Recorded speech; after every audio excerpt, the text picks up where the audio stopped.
अथर्वशीष पटनाने भारावले गणपती मंदिरातील वातावरण।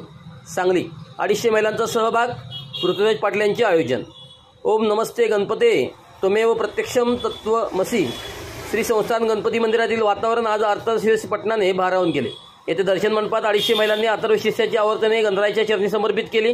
पंतप्रधान नरेंद्र मोदी यांच्या 75व्या वाढदिवसानिमित्त भाजपचे नेते पृथ्वीराज पाटील यांनी विशेष धार्मिक सोहळ्याचे आयोजन केले होते। माजी नगरसेविका भारती दिगडे यांच्या सहकार्याने आणि पंचायतन संस्थांचे व्यवस्थापक जयदीप अभ्यंकर यांच्या मार्गदर्शनाखाली सोहळा संपन्न झाला।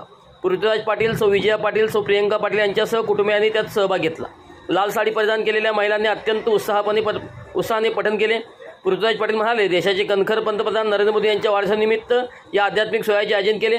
त्यांनी जगाला देशाच्या शक्तीचा परिचय करून दिला। त्यांच्यावर आज आम्ही भक्तिमार्गाने शुभेच्छांचा वर्षाव केला। ही गणरायाची नगरी आहे। या ठिकाणच्या सोहळ्यातून श्री मोदी यांच्या दीर्घायुष्याची आणि त्यांच्या नेतृत्वात भारताच्या महाराष्ट्राच्या गतिमान प्रगती करत राहो अशी प्रार्थना केली।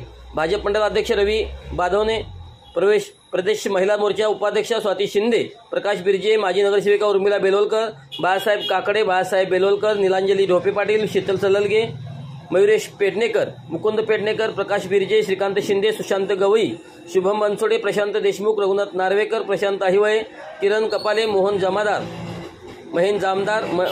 जामदार, बंडू पोदार, भाऊजी बेलकर आदी उपस्थित होते।